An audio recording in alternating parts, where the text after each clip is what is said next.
Welcome back to Sports Edge. It's our privilege to have Frank Porky Viera, the longtime legendary baseball coach. You're so modest. The longtime legendary baseball coach at the University of New Haven, join us.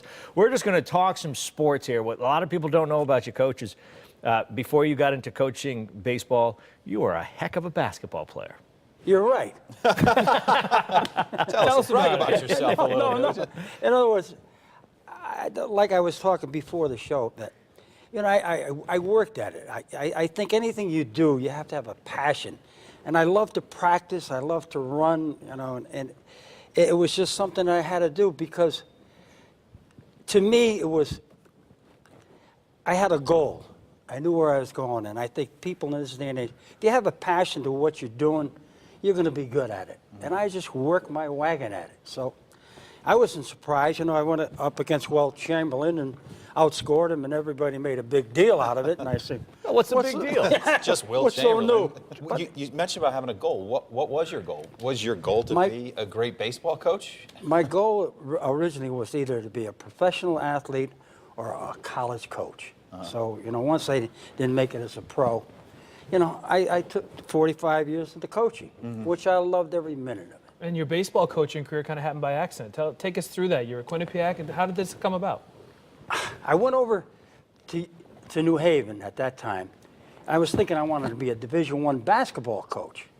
But, my boss didn't want to get out, so I started with the baseball, and next thing I knew, that was it. Just to put it in perspective, and I should have mentioned this going in, 44 years at University of New Haven, 1,127 wins, winning 78% of the games there. You played college basketball at Quinnipiac, right? Where you had a prolific score. As you mentioned, you outscored Wilt Chamberlain at one point.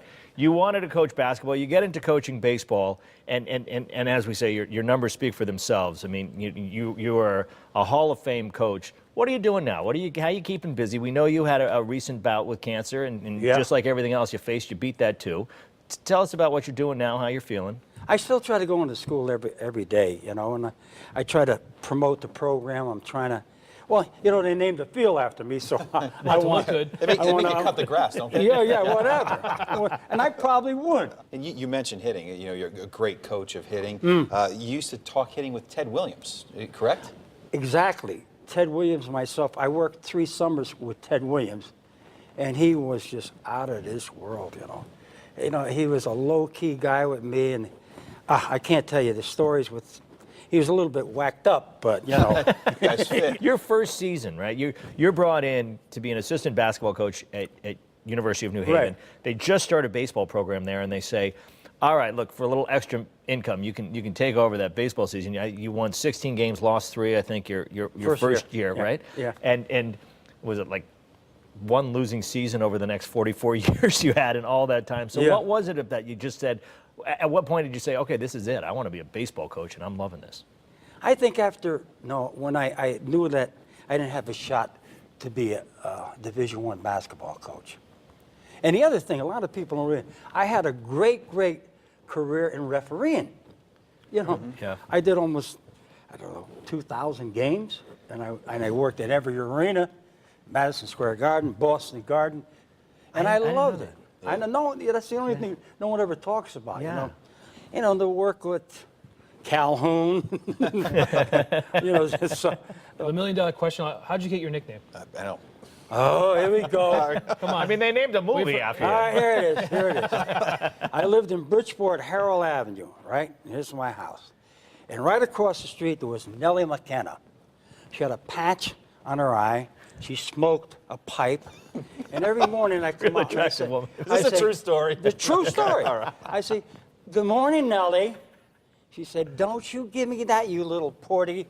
Well, I can't use what she said. So from Porky, I went to Porky. Okay. Yeah. And I can't, the words she used, but.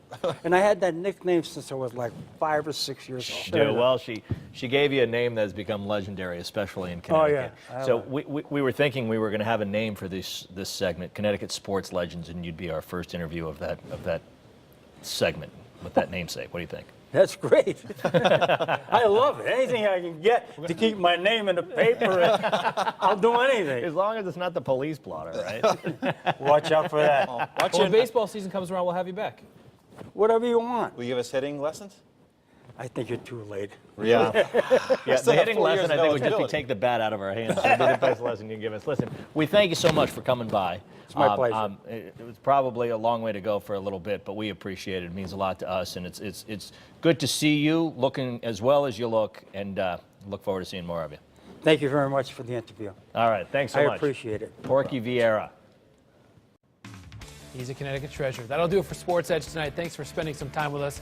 Have a great weekend, everybody. Good night.